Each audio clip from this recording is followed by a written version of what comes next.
drop, you can't ignore it. I'm transforming now these cars and planes, I'm always boarding. Just out touring down in Charlotte like I play for Hornets. When I'm performing, never boring, now you can't afford it. Champagne Perrier, finish friend. Welcome, ladies and gentlemen. Welcome back to the King and I Life podcast, hosted by myself, Soul Toucher the Poet, and my brother who has just made it on time. Sounds so Lex up in here.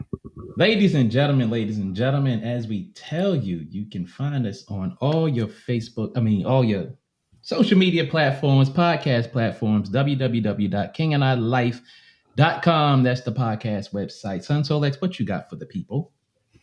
Yes, if you guys want to come onto the platform, or if you have questions, or if you have certain topics that you guys want us to discuss, please feel free to email us at KingAndEye@369gmail.com. Again, that's KingAndI@gmail.com. Appreciate it.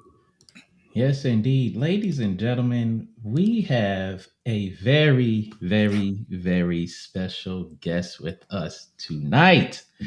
We have the sensational English teacher KP in the house with us.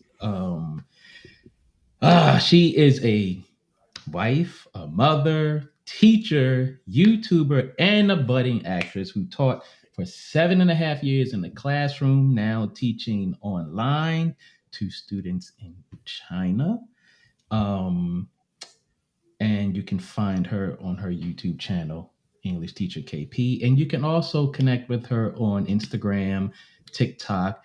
All that information is in the description. But if you look up English Teacher KP, you will find her. How are you doing tonight, Miss? I'm doing so well. Thank you guys so much for having me. I'm so excited to be here. No problem. Thank you for coming on. Yes, thank you for coming on. I first started following you. Well, I stumbled across you not too long after Amanda Gorman did her poem for inauguration. And when I saw your analysis of her poem, I was hooked to your page from that point. Yeah, that seems like so long ago now. Right. Like that was one of my first videos that got a lot of views. Up until that point, I wasn't getting, thousands of views, but that one kind of went viral a little bit. And I remember you commenting on that video. Yeah. I know when I watched that video, it took me everywhere. And then I just happened to start, looking up people who reacted to the video. People reacted, but when I saw yours and how you broke it down and, alliteration and all of this and the other, it's like when you did all that, I was like, I've never seen anyone react to a poem or a video like that. And it was like, I just started going to your older videos and just that was it for me. I was hooked. What's so funny is I just did what I did in the classroom. Mm-hmm. And when I left the classroom, it was sort of a hard decision to make. But when I did leave the classroom, I missed so much like analyzing literature. It's one thing to teach international students how to speak English or how to write in English or talk about grammar, but I really missed the analysis piece. And so when I saw Amanda Gorman's inaugural poem, I was like, oh my gosh, if I were in the classroom, like we'd be spending a whole week on this. I have to make a video. And so we would. And so I just kind of put something up. I really didn't think much about it. That's just what I would have done in the classroom because I'm really passionate about just sort of breaking down people's words. And like, that's just so fun to me and so fascinating. Right. Yeah. I think if I would have had an English teacher like you, I think I would have been more engaged in school, period. You know what? Like, so I think the same thing in a way because like I was a good student, but I would get bored very easily. Right. And I remember like wishing that my teachers like tried harder to relate to me and like meet me on my level. Right. Instead of just like going through a workbook or going through, a textbook. And so when I became a teacher, I really wanted to meet students on their level and really just have discussions with students and treat students like they're people. And so I was, I'm very passionate about education. I have a master's degree in education. It's something that I just absolutely love. So I really do appreciate you saying that. Yeah, I mean, I sincerely mean it because, like, whatever you break down, that's literature, Uh-huh. and you're writing and crossing out Oh and yeah. underlining. Yeah. I'm just like, Yeah. I get carried away with my no, pen. I don't think you get carried away. I think it's very it's entertaining, and it just draws you in because school has changed a lot from when we went to school, Mm, and to see how you're doing it now, it's like school is a different planet now, and it's like mm. you teach traditionally, but it's more engaging than what I remember. So Lex, what do you think? Yeah, I definitely feel that because the teachers that I remember most are the ones that actually tried to relate to me. Meaning, Mhm. if they gave me one of my reports back and, they highlighted and circled and underlined, and if they took the time to break those forms down to me and showed me why or when I went wrong or where I went wrong, I understood more. I was able to Yeah. relate to them more. So that was like I said, one of the best things about some of the teachers I had. There are other teachers I was like, man, where did this person come from? Yeah. I think math teachers have been doing this for a long time, right? Math teachers will say, "Show your work so I can see like your thought Mm, process."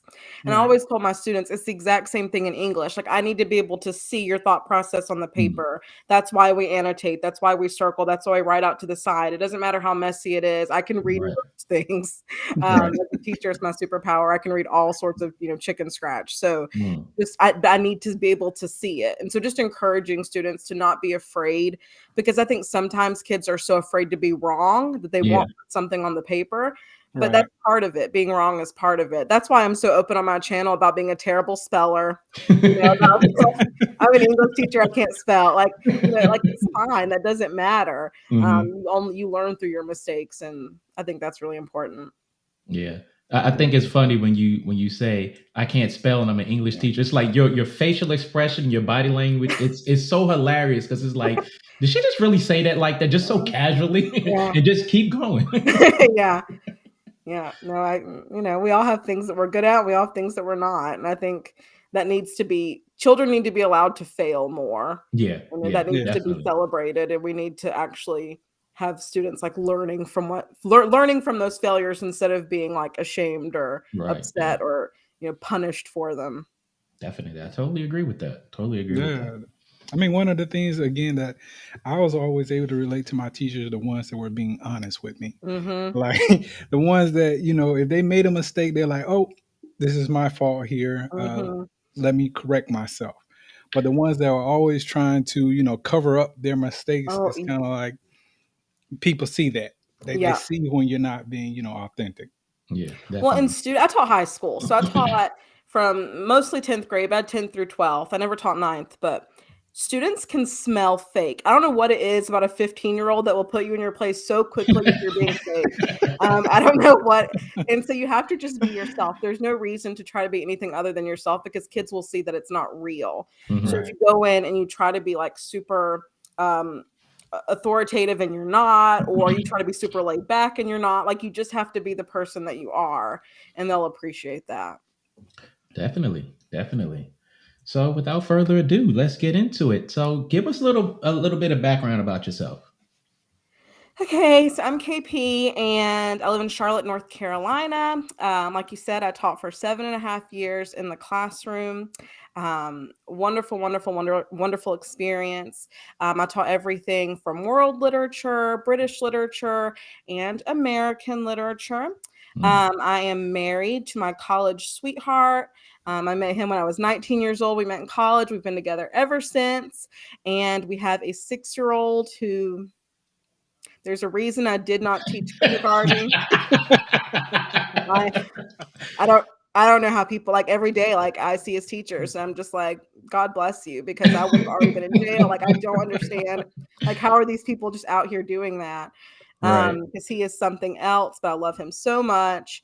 And yeah, we live here in Charlotte with our 2 dogs. I have a dog, a big Catahoula Australian Shepherd mix named Mhm. Hamlet. And then we have a rat terrier mix named Bo.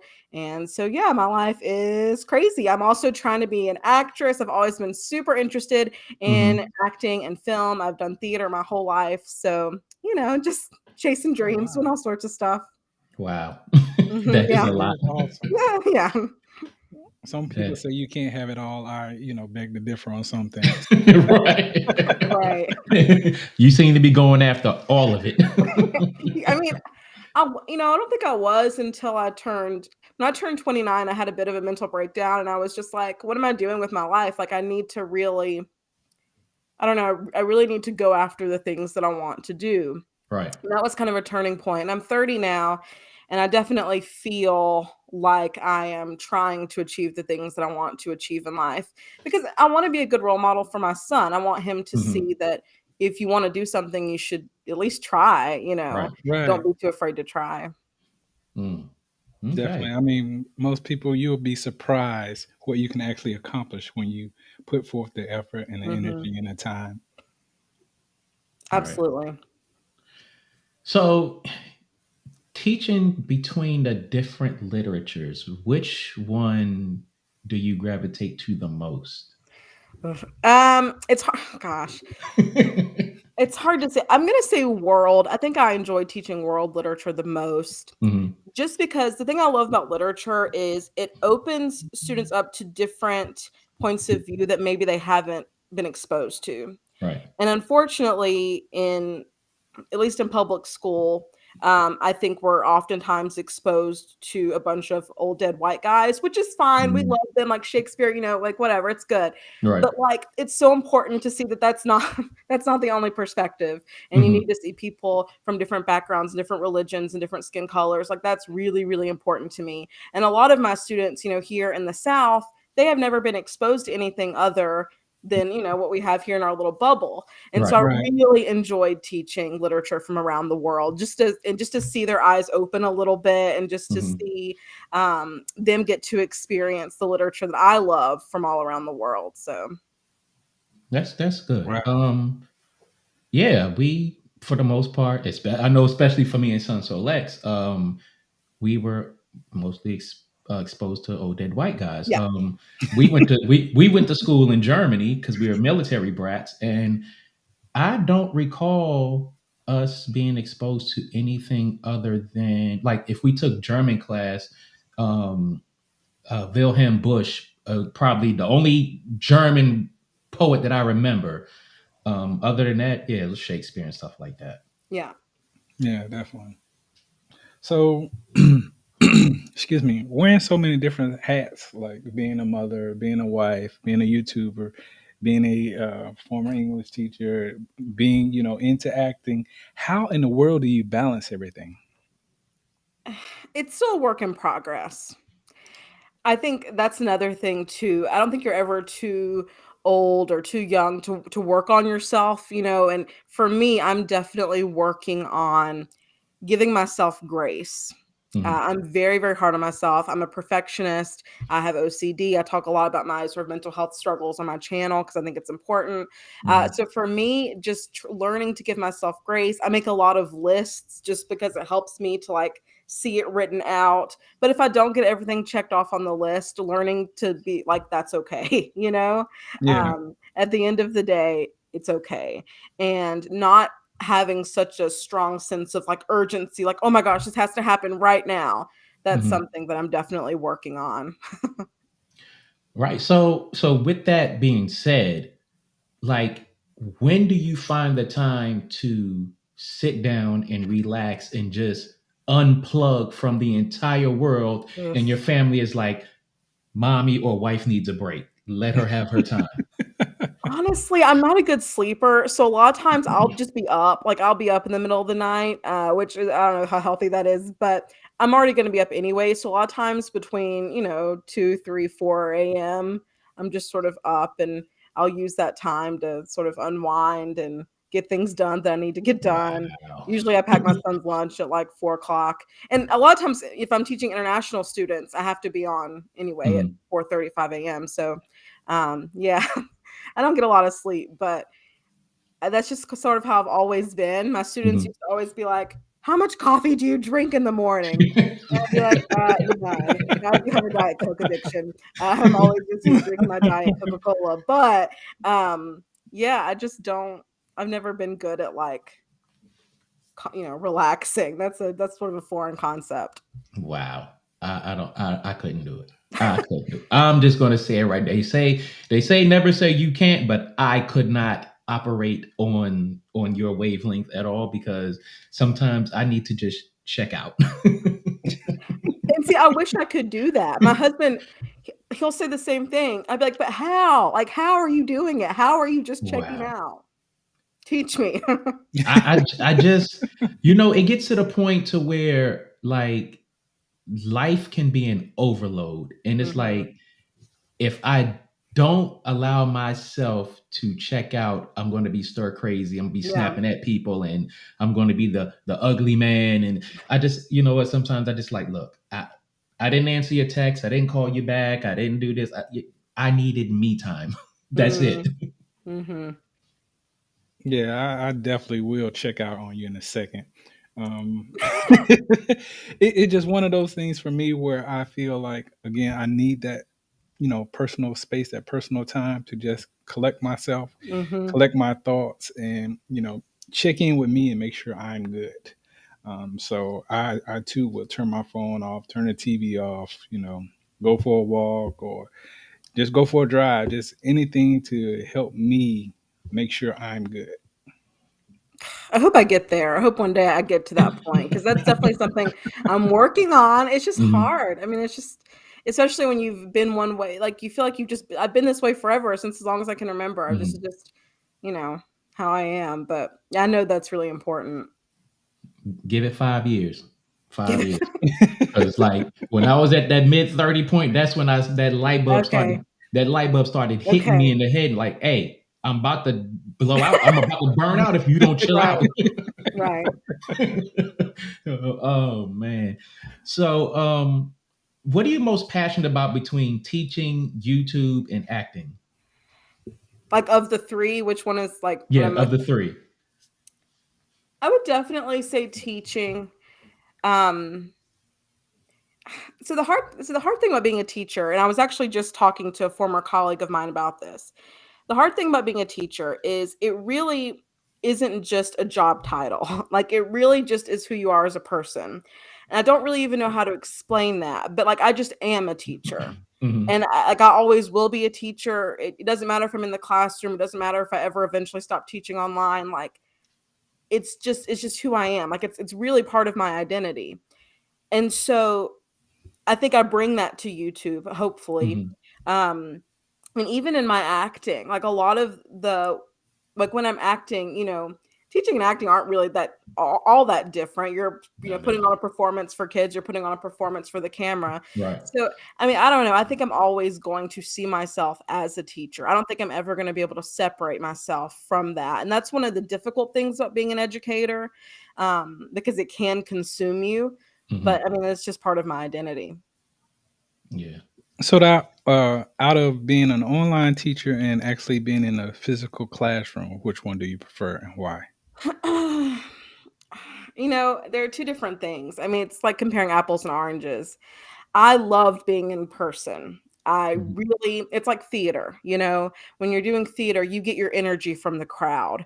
And when the crowd starts cheering, like you were just, it makes you pumped and, you just get all of your energy from them. And it's the same way with students. When students start to get it, when you see those light bulbs and you're there in person, it really just feeds you. Mhm.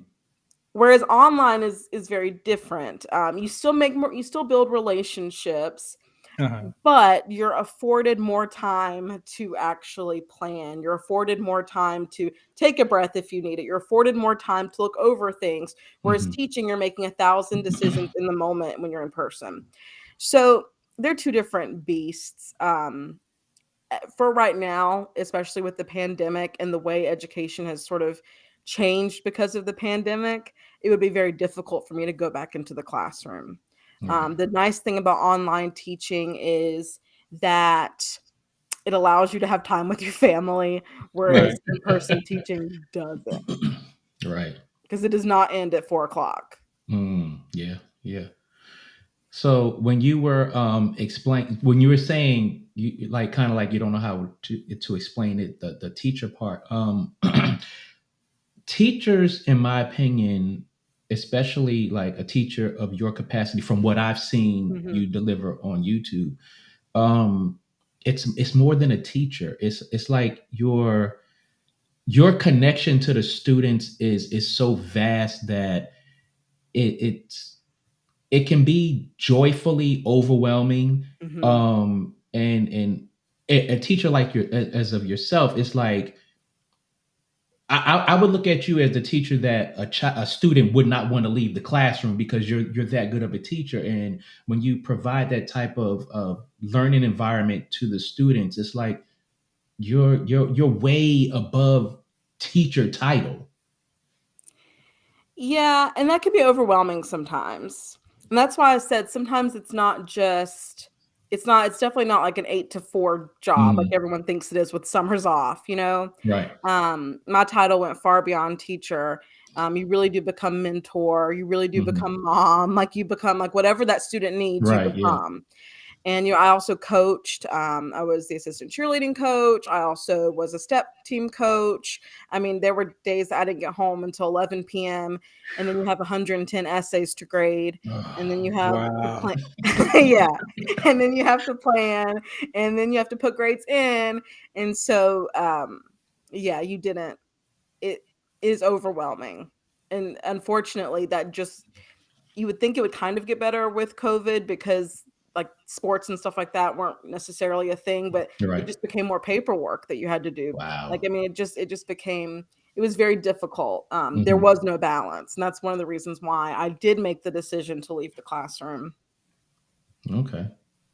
Yeah, I remember many a days of, when I was in high school, a lot of the teachers that, I had, they would leave, way after we were done with whatever practice we had going on, and then still beat us to school the next day. And I'm like, ain't no way in the world I'd be able to do that. I just couldn't Yeah. do it. Yeah.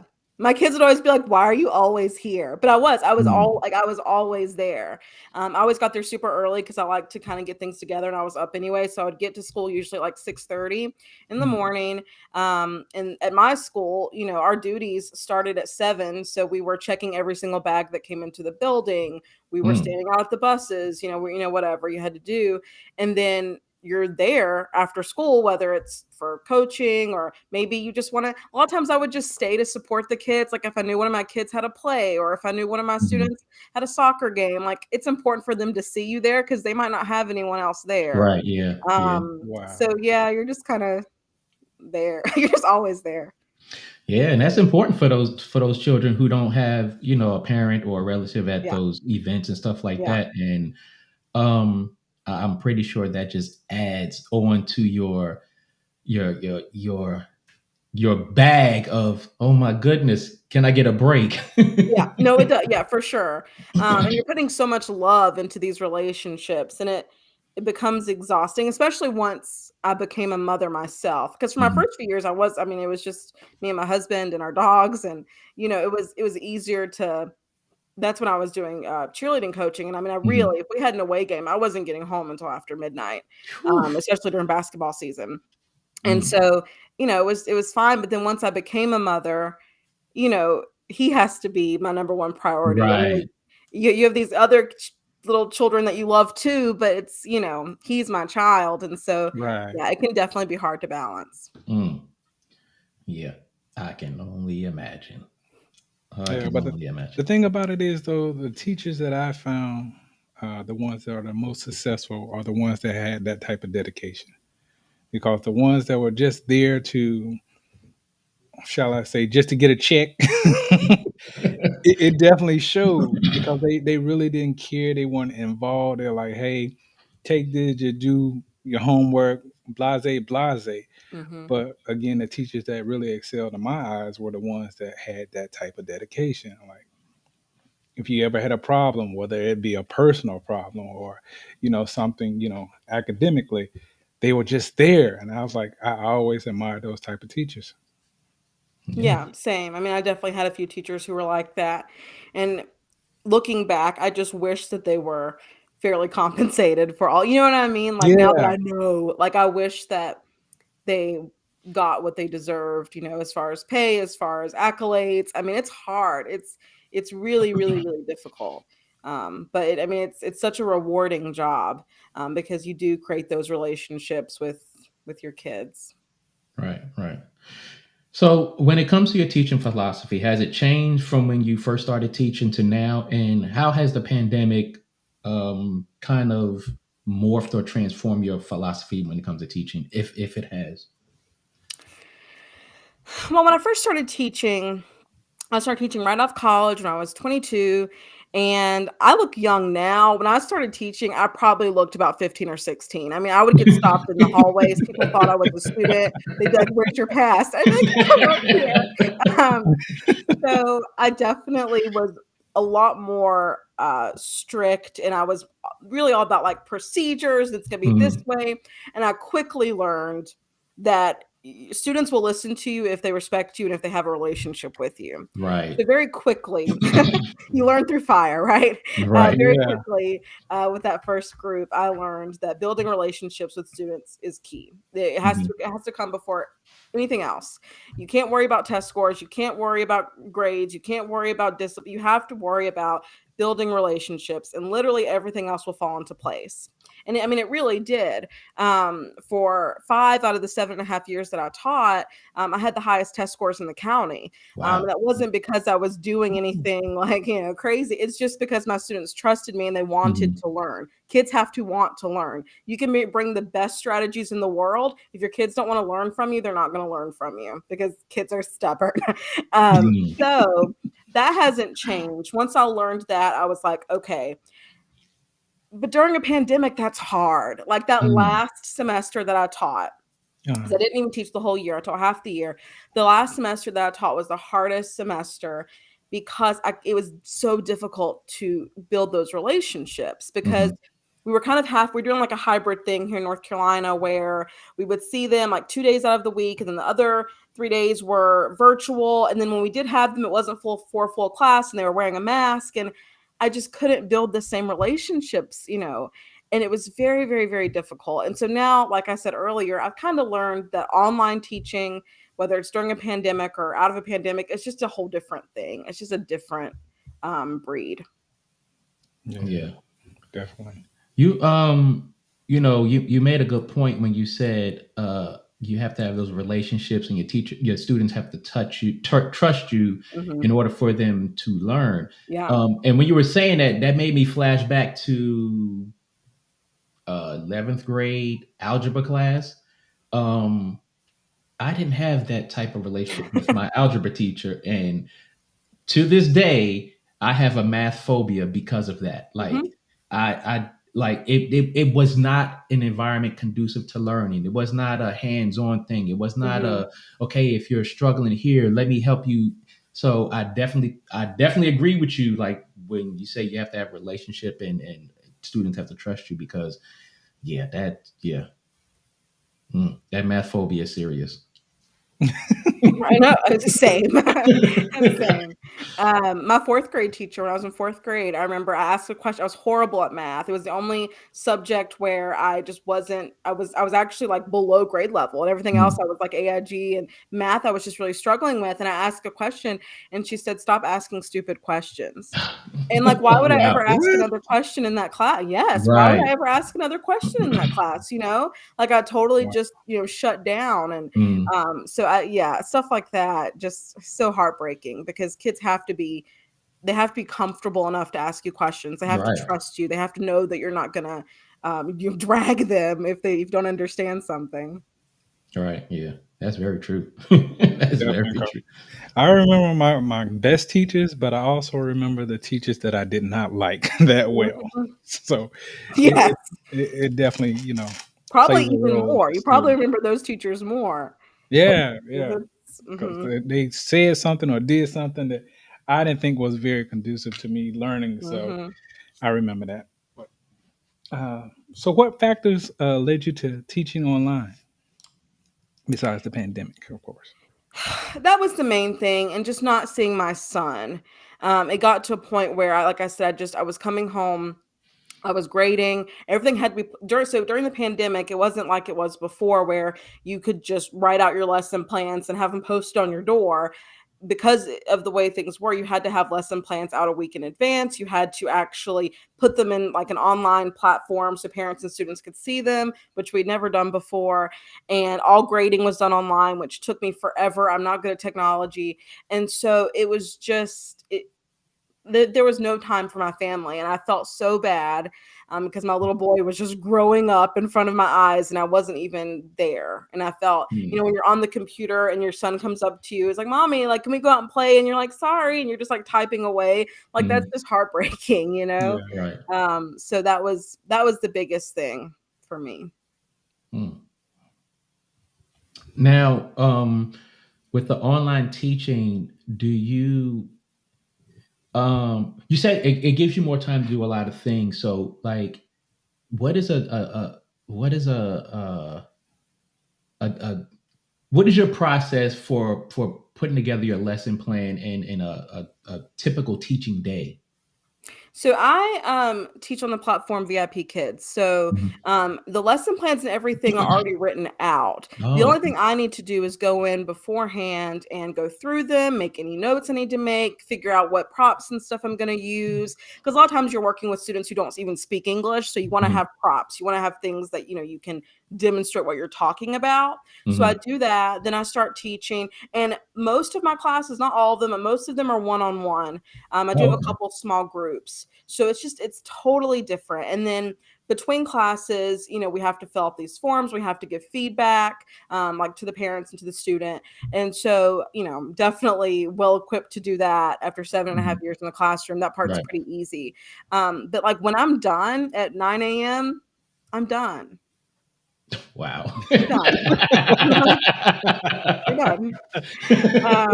Game And when over. I had students from China, because China doesn't allow English teachers from the U.S. anymore, or any foreign English teachers anymore. But up until November 5th, they did. And so when most of my students were from China, I was starting teaching early, like 4 a.m. So it was like usually from like 4 to 9 or 4 to 9:30. Now it's hit or miss depending on where around the world my kids are coming from. I'm still working on building up my clientele now that I lost most of my students, but yeah. So pretty much like you don't know what students you're going to have on a day-to-day basis, or you have a couple that you know for sure, or how does Yeah, that you work? you have regulars. So you have Okay. regulars that like when I had my Chinese students, like I had been teaching them for about a year. Okay. And I knew most of the time I knew my students. Now sometimes if like a student's teacher may be canceled, you might get like a last minute request, which you don't have to accept. But sometimes I would have kids I didn't know. But now I'm building that back up because, like I said, when China passed the policy saying that they would no longer allow English teachers, foreign English teachers, I lost the majority of my clients. That's interesting. Wow. Yeah. Yeah, that was crazy because my wife, she also teaches or was teaching VIP kids. Yeah. And, she lost most of her students when they did that. Mm-hmm. So I definitely can relate to there's a process in all of that as far as building your students back up. Yes. Yeah, for sure. So now on to YouTube. When did the YouTube bug like bite you? Like when did you first start your channel? When did it bite you? And from the time that you went viral, like how is that bug still biting you? So it was very organic. It really, everything happened, like it just sort of fell into place. I left the classroom at the very, very end of 2020. And I think I posted my first YouTube video the last week of November 2020. And it really was just because I wanted to analyze something. Like I was Mhm. teaching online, and I was teaching at that point all Chinese students. And I missed being able to break down like a poem or a video or, Mhm. a piece of literature or a song. And so I posted the video, and I just would post a few videos a week, and nothing really happened for the first like 3 weeks that I was on YouTube, I had like 5 subscribers, one of which was my mom, Uh-huh. and it was going really well. And so, it just sort of slowly built. And then when the Amanda Gorman video happened, again, I didn't think anything of it. I just sort of posted it because I wanted to talk about it, like Right. I needed to. Right. And that's the thing with English teachers is like I just feel like we need to talk about literature and no one like wants to listen to us a lot of times, like Mhm. I would talk to my husband and he's like, okay, Yeah. kind of really cool. Yeah, alliteration, that's awesome. And so I was like, I need someone to hear me. So I posted the video and it started getting a lot of views. And I was like, oh, this is so exciting. And then, I just kept making content. And I posted one of my friends, actually, who's an English teacher. She reached out to me and wanted me to analyze the lyrics of a Taylor Swift song, like her Mhm. favorite Taylor Swift song. And I was like, I haven't really done any Taylor Swift on this channel, but okay, up until that point, I think I had done like BTS and Harry Mhm. Styles and some of my favorite artists. And I do like Taylor Swift. So I was like, sure. And then the Swifties arrived. and, and then it's just, we've not stopped. And that's when it really took off. So, yeah, and I've just been sort of posting content, seeing what happens. That's like how Wow. it's been. Yeah. Yeah. I would have thought that you were a huge Taylor Swift fan because like you are so into She's Taylor a Swift. genius. When Yeah. when you analyze her videos, I'm like, okay. I don't listen to Yeah. Taylor Swift, but okay. Let me Yeah. I wow. mean, you know what? She really is a genius. I really was a huge fan when I was in high school because her first album came out when I was like a sophomore in high school. I was a Mhm. huge, huge, huge fan. I had the first, I think I still have the first CD somewhere. And I was a huge fan. And it's been really fun just revisiting a lot of that stuff because I mean she's a genius. I think one of Mhm. the reasons I was a little bit afraid to do some of her work on my channel initially is just because it is a very intense fandom. Mm. And so you kind of worry about like, are these Mhm. 14-year-olds going to be judging me? Right. Like it's very scary. Um, but it's been a lot of fun. And yeah, I am a huge fan. She really is a genius. Yeah, you got to Yeah. worry about those fans picking you apart as you're No, picking her song apart to analyze it. it's scary. Yeah, it's scary. Yeah. I mean, I'll be honest. I like her music too. I mean, it's fun. She really is, for someone to be that young and be Mhm, that talented. It's really amazing. I mean, not only that, but she has spoken out against the industry as far as like the actual artists getting, mhm, their just dues, meaning their royalties. So mhm. I definitely tip my hat to her on that also. Yeah. But yeah, she's definitely one of those real stars on and off of the camera. Well, I've said this before, but I just admire poets in general. Like I'm not a poet. Like I'm a lot of things and I really admire poetry, but I can't personally write poetically like that. I enjoy writing fiction, but Mhm. there's something about someone who can take language and just say so much with so in just a 3-minute song or in just a poem or like that's so incredible to me. And that's one reason I like doing lyric analysis videos in general. Like when I was in the Mhm. classroom, we did a lot of songs because Mhm. students love music and they're very Right. motivated by music, and so I would let them bring in their own songs, and we Mhm. would go through, I mean, everything from rap to country to pop, like whatever they were interested in. So yeah, I really enjoy doing that. I say everybody's a poet, even if they say they're not. I don't know. Trust me, everybody is a poet. Everybody has something on their mind that they want to say, and a big misconception that a lot of people have that I had when I first started writing Mhm. is it has to rhyme. It's like no, it doesn't. Yeah, And when I see you analyze sonnets and songs and poetry and stuff like that, that reinforces my belief that it does not have to rhyme, and it just takes whatever's in your mind to jot down a few lines, and as long as it yeah, means something to you, it yeah, means something. yeah. I think poets are special though. One of my favorite quotes is from the play Our Town. I was in it when I was in college, and one of my favorite quotes, in the play, there are these characters who have like passed away, and they're kind of speaking from the afterlife, and they're talking about how they regret not living every minute to the fullest. Hmm. And one of the characters says, "Does anyone ever really live life to the fullest? I mean, every moment." And the other character answers her, "Saints and poets, maybe they do some." And so there's this idea that like saints and poets are so in touch with their emotions. They're so in touch with what's happening. And there's like this overflow of emotion that just comes from poetry that I really enjoy. And I love dissecting it, but maybe I just need to start writing more. Maybe that's it. Yeah, it's sometimes it starts with journaling. Yeah, oh, okay. Yeah. Yeah. It definitely helps you get your emotions out. Yeah. I have so many poems I have done, and they're just sitting there. And I know Mhm. my wife, she keeps, getting on me, won't you do something with these? And, won't you get back to doing that because you're really great at it. But I don't know. I just don't have the time as much as I used to, but Yeah. I definitely love that art form.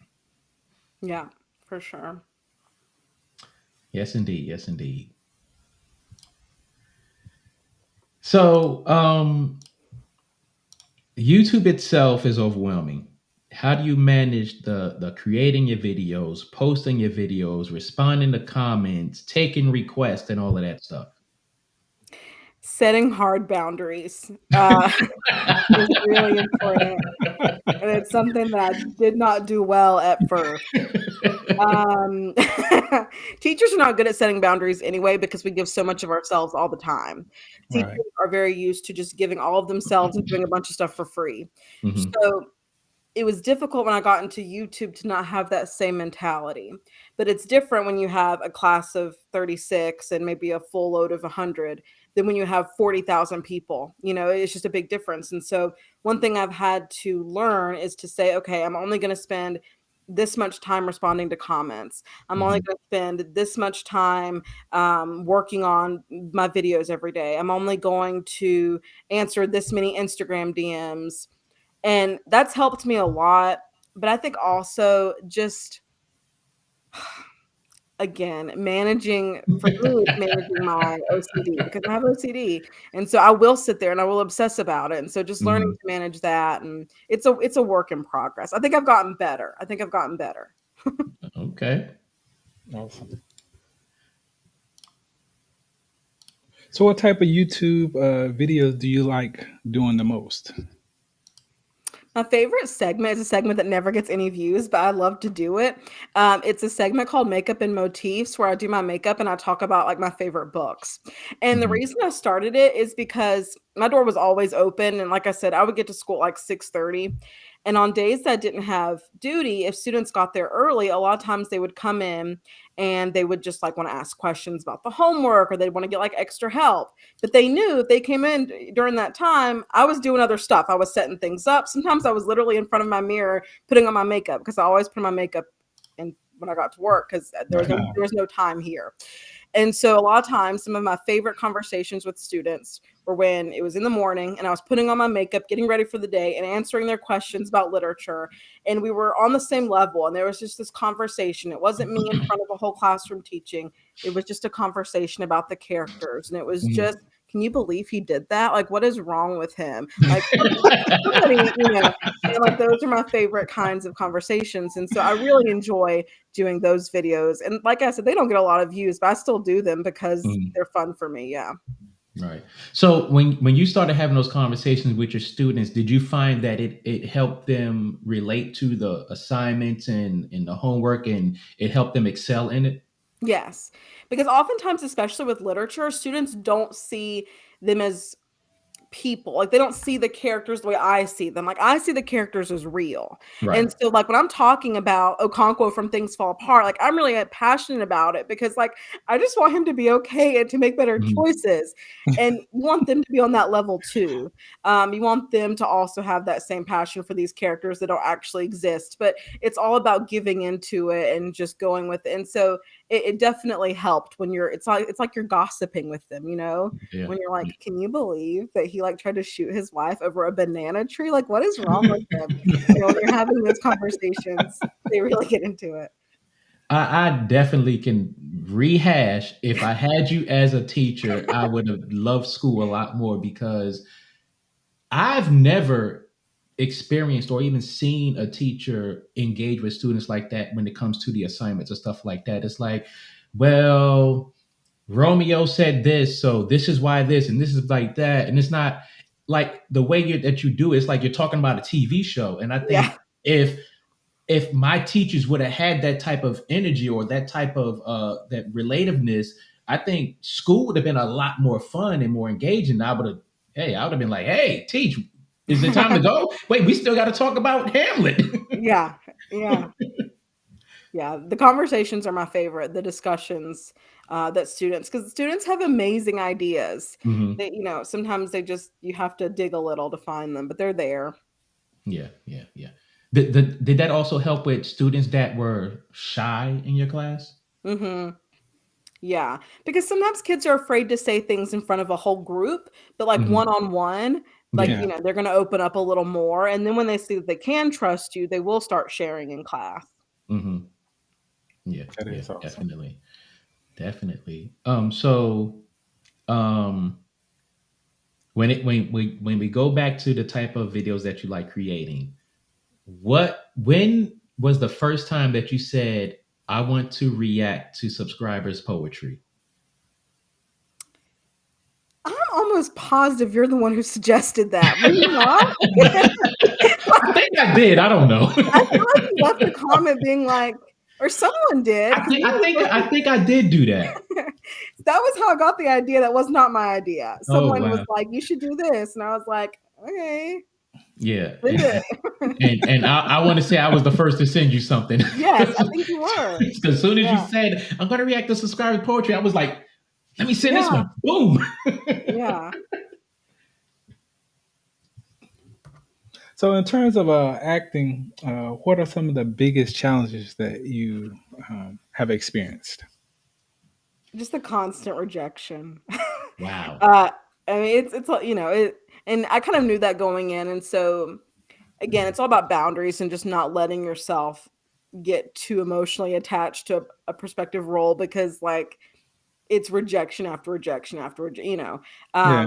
that's difficult, but you just have to get a thick skin. And I've always loved acting, like ever since I was young. Like I said, I've done theater. When I went to college, actually I went in on a theater scholarship.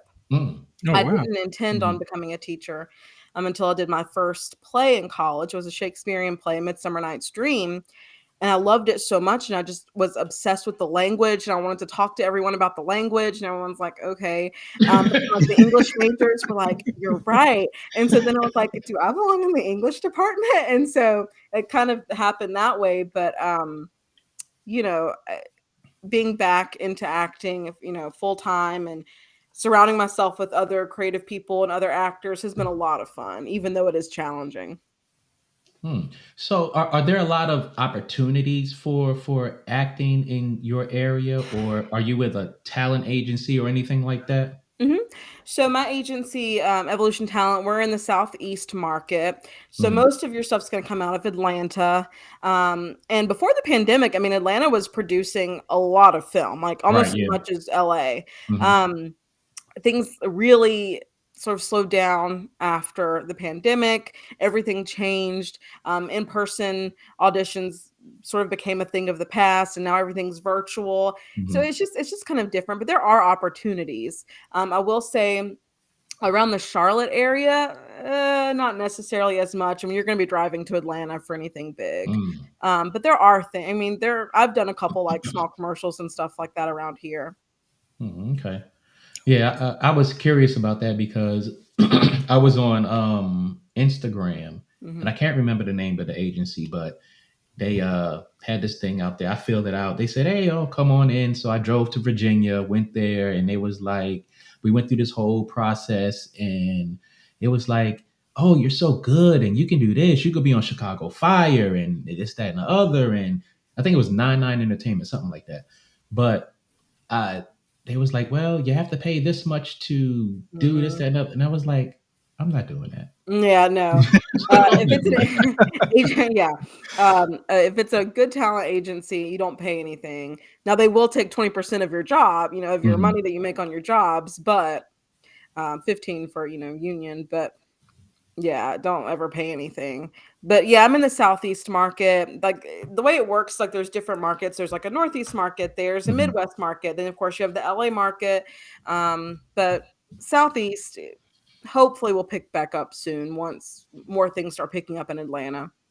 Mm. What type of acting would you want to do? Like comedy, drama, or where would you want to go with that? I would okay, two things. One, I would love to be on a sitcom. I love a Mhm. good sitcom. I mean, I'm talking like full on laugh track sitcom. Those Mhm. are my favorite shows. I just think they're so much fun. I would also really love to do like a sci-fi kind of Mm. thing, just Mhm. because those fans are intense and like Yes, they that's the are. kind of attention that I need, you know? Right. So I would love to do something like that as well. Mm. Yeah, I've often wanted to go to like a Comic Con Yes. because I see those fans are really, really they take it seriously. They go all out. They're, like, painting their face and putting on the costumes, Yeah, and it's like yeah. heck yeah, I would love to go to one of those. My sister goes to one of those, and I'll be like, y'all are really into it. That's And yeah. and then when I be scrolling on Instagram, I see Power Rangers, and I'll be like, I want to go, I want to go, I want to go, and it's like, oh, I missed it. Oh, they're going to be in San Diego. Oh, they're going to be in Yeah. Atlanta. And it's like I can't get to those places right now.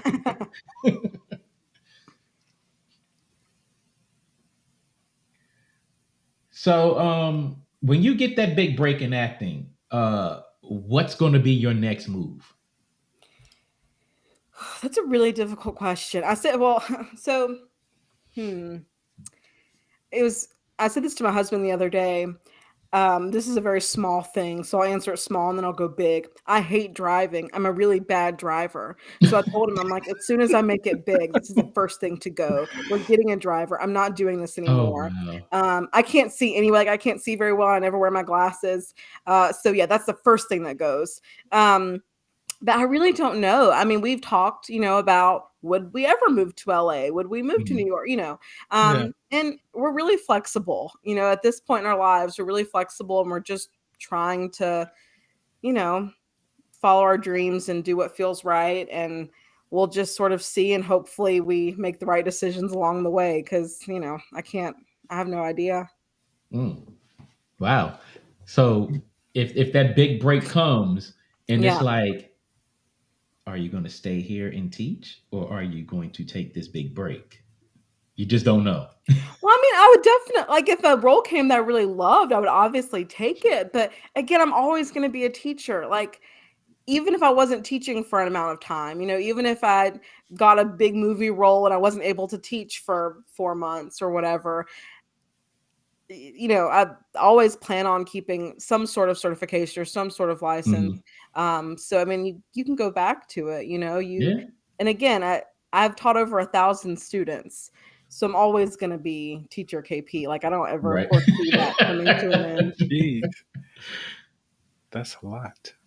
Yeah. Yeah, yeah. Over time, not at once. Oh yeah, over time, but I mean, because people don't realize in high schools there's no cap, or at least in North Carolina, there's no cap for the amount of students that you can have.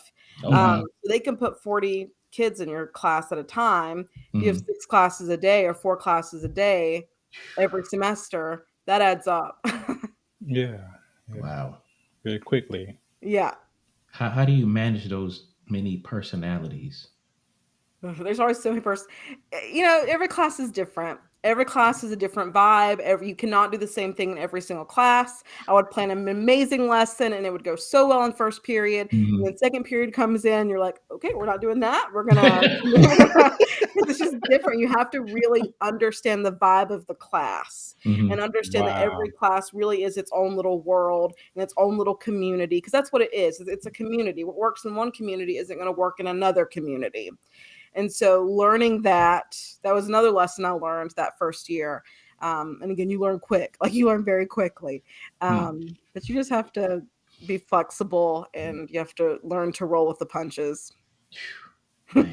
Well, I definitely learned something new just then because I never looked at it that way. Yeah. I just thought, this is my next class. Let me go in here, Yeah. do what it is I need to do so Yeah. I can go and get on. But after hearing you say it that way or put it Yeah. that way, yeah, that makes perfect sense. Yeah. Yeah. I never looked at it like that either. I just looked at it as this teacher has 5 classes a day and Uh-huh. that's it. Yeah. And I knew I was a character in certain classes, and I knew some of my classmates were bigger characters than I Uh-huh. was. And you know what? Hats off to you. Oh, damn. Thank you. That's nice. Definitely. Man, that's yeah. So, with your acting career, do you mind mentioning some of your acting credits or some of the projects you've? I'm not okay, so y'all, I'm not like super established yet, but there have been a few things I'm really excited about. I did a movie back in like over the summer called Are You Serious, which is Mhm. currently in post production. I played a marriage counselor who is helping a lot of people with a lot of drama. This is a drama filled movie, and it was a Mm. lot of fun to work on. Mhm. It's definitely been my biggest role so far, as far as like speaking roles and things like that. It was so much fun. I have another IMDb credit for a role that I had in a short film called The Domino Effect. It was a much smaller role. I basically played like this sort of gangster's like girlfriend.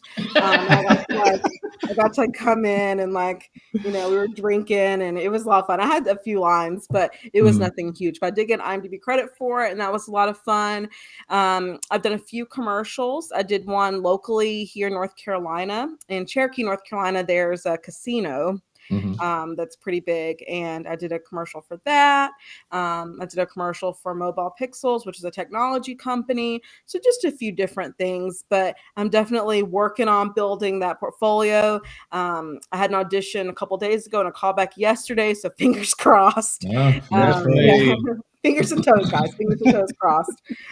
So yeah, we're just I even got just my building legs as we crossed. go. So, in this film that you're going to be in, where is it going to be? Is it going to be streaming? Is it going to be on the big screen or on I think it's TV? going to be streaming and released to a few festivals, I think. Okay. Yeah. So it's not going to be like on, it's not going to be like a theatrical release, but I think it will go to some festivals. Okay. And how does that work? Like when it goes to the festivals, then what's the next step for it? I really don't know. This will be my first film that has gone to a festival. Because the only other film I did was the short film, and it was just a streaming situation. So I'm not really sure. So I'm really excited to see. Hmm. I know one of my friends was in a film that went to some festivals and actually won some awards, and like Oh she got wow. to go like on red. It was a whole thing. So we'll see. Hopefully it does well. Hmm. Yeah. Wow. So do you yourself look for opportunities, or does your agent do all of that work? Both. Yeah. So the agents do, I mean, the agents do most things. If I want to self submit for something, I can. Agents will only submit you for roles that make enough money that they're going Hmm. to get, their money. They get their cut.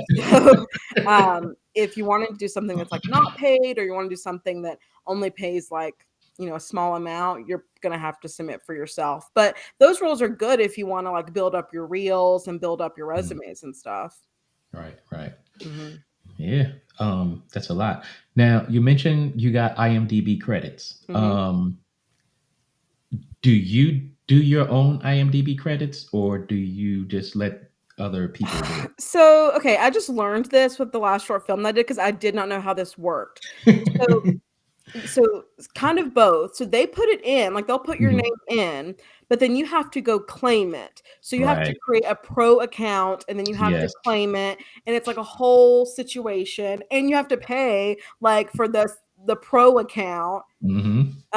So yeah, Wow. I did learn that along the way. Yeah. I would recommend doing it, but it's a lot of work. I created a pro account for our podcast, Mm-hmm. and just submitting an episode and submitting your Yeah. role and the your co-host role and all, it is so much work, but Mm-hmm. inside, it's an accomplishment that you can be proud of. You can say, Yeah. I'm on IMDb, Yeah. Yeah. Just but you drop have that to pay. casually in conversation. Yeah, I'm on Right. IMDb. Yeah. Let's toast to that. Yeah. So let me ask you this then: as far as being uh, in the acting field or the acting world, what is it that you enjoy the most about it, and what is it that you find uh, a little bit, shall I say, irritating? Can I say that? Yeah. I've I've always loved film. I've always loved film. When I was growing up, it was very much an escape. My Mhm. grandparents would watch us a lot when I was growing up, and they had a lot of black and white movies. And so I would watch like these old, like the old Universal monster movies and the Abbott and Costello Yeah. movies and movies with Marilyn Monroe. And I just thought it was just like this escape and this fantasy. And I love that part about acting. I love the idea that you can create fantasy through your acting, and then when you're watching it, you're watching this fantasy, just like reading a book or just like reading a poem or just like listening to a song. That's what I love about art in general. And so being able to be a part of that is a lot of fun. Being able to create a character from just lines on a page. Like that's really exciting to me. Yeah. The hard part about the industry, other than the rejection, that I find just kind of, I don't know, kind of annoying, is just the way I think women specifically in the industry are treated. It's a Mm. very superficial industry. Agents will tell you, casting directors will tell you, you just don't look the part. Or maybe if you lost 15 pounds, or we're actually looking for this type. So that's upsetting. Mhm. But that's just it, that's just the way it is. But that's definitely a part of acting that I wish didn't exist. Mhm. That still exists today? Yeah, yes. Wow, that's Yes. that's that's that's mind-boggling Yeah. when you see how much diversity it is as far as, cast for movies, TV shows, and the like. It's mind-boggling that that still goes on. Um, how do you personally deal with, I know you said you can't really take it personal and it's the, just the business, but how do you deal with that internally in a way that you still have that drive to act? I think I just have to look at the bigger picture. I think that's what I'm constantly focused on is that, every rejection or every comment or every, time someone says something that's sexist or whatever, it's it's just part of the journey, and it's there's a bigger picture. So eventually, when I do get whatever role that I get, and I am a working actress or, whatever, that this is all just part of the story that I'm going to tell. And I think Mhm. that's one of the reasons why I love literature so much, because I really do view my life as a story. And I don't Right. know if other people do, but I definitely do. And so these little bumps along the way, they're just part of it. Mhm. All right, that's a great perspective. Yeah, Yeah. it is a great perspective. Oh, yeah, very great. Would there ever be a chance for you ever to go back into the classroom? You think? Yes, but I think there would have to be some changes in education. Hmm. Um, I think the thing with the pandemic is it not only created new problems, but it also highlighted some problems that were already there. Hmm. So it highlighted some problems where teachers really are overworked and underpaid. And Yeah. people will say, "Oh, well, you don't do it for the money." That's true, but there comes a point where you need to be fairly compensated. Right. If your teachers spend their money buying supplies, I Hmm. bought all of my supplies every single year. I kept food in my classroom, in case I had hungry students. Like Hmm. I was there all day. Even during the summers, you are working. That's what people don't understand. Like you're working. And so as much as I loved that, we have to start paying teachers and compensating them and making it a profession that is like respected, because a lot of times teachers aren't respected the way that they should be, Hmm. unfortunately. Right. And so I think that would need to change. But it hopefully will sort of go in that direction, but it's very, very, very difficult. And unfortunately, I feel like since the pandemic, it's really highlighted that. Yeah, it has. It really Yeah. has. Yeah, Yeah. I was looking at this one article a while back. Sorry, I can't remember what site I was on, but they're talking about, as far as the compensation, teachers deserve a whole heck of a lot more than what they're being compensated, especially when they have to buy their own supplies. Like, Hmm. to me, I always thought that was crazy. But what they were basically talking about in the article I was reading was that a lot of teachers are kind of walking away from the field of teaching now because, you know, with everything being considered, they're just not the reward. They're meaning the compensation is, if anything, they're losing money by being Yes. teachers in some Yeah. Yeah. regards. Uh-huh. It's crazy. I live in the Charlotte area, and there are always so many openings in Charlotte because teachers literally can't afford to live in Charlotte to teach. Like the money that you would get paid is not enough to pay rent in Charlotte. Oh, Um, wow. so like I don't think any teacher wants, to be a millionaire. Like teachers really don't do it for the money. We do it for the kids, right? But like you Right. got to be able to pay rent. Like you don't need Mhm. like if you're working 16, 17, 18 hours a day, you don't need to be struggling. Especially when you're Heck doing no. everything else. And I think that's what was really, really, really hard. And it really put in perspective because my husband was also a teacher and Mm. we left the profession at the same time. And now he's in sales, and it's such a difference with what he's expected to do and how he's compensated. And just, my husband and we went to a concert the other week and we were able to do that. We would never have been able to afford to fly to LA for a concert before. Wow. But we were able to because we weren't teaching anymore. I mean, and that's sad, and that's just sad. Hmm. Yeah, it is. Yeah, it is. It is. Man. So that's all the questions that we have. Um yeah. We could probably ramble forever, but I know, right?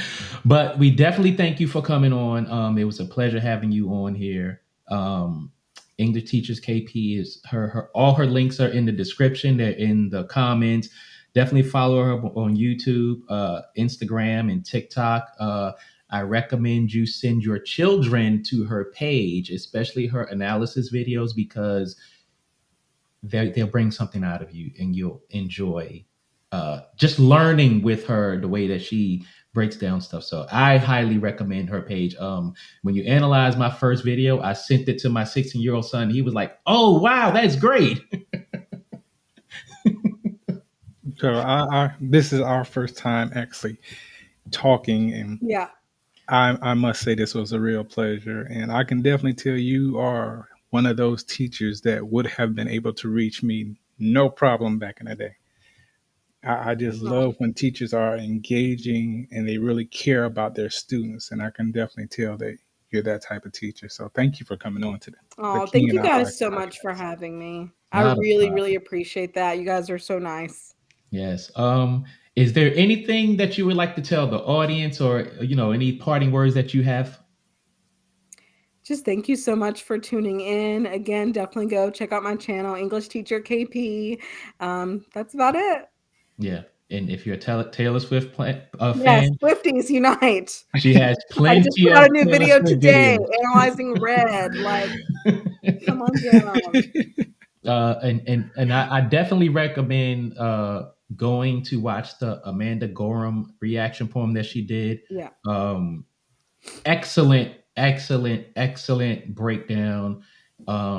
Once you watch that video, if you don't watch any other video, if you watch that video, you will be hooked to this channel. I promise you. The Shakespeare, the sonnets, and all of that stuff. I definitely love all of that stuff. The motifs, they're very interesting and hilarious, because it's like you step back into your natural element and just Yeah. like real chill, and it's like I do like those. Yeah. Thank um you. but yeah, definitely go check out her YouTube channel, like it, subscribe it, share it. TikTok, Instagram. Are you on any of the other social media platforms? No, I'm too old. Right. I'm not a technology person. Oh man, if she feels she's too old, then I I guess feel we're ancient. dining for it. Yes, definitely. No. Oh man, that is too hilarious. But ladies and gentlemen, thank you for joining us with English Teacher KP. Have a great night, and we will catch y'all next time. And make sure that you subscribe to us on all the social media platforms. We're on all of those podcast platforms as well. So definitely check us out. Son Solex, what else you got for the people? Again, we just want to thank everybody for tuning in and supporting us. Um, Again, we are in our second year of doing this. So, again, we appreciate all the love and support. And we're out.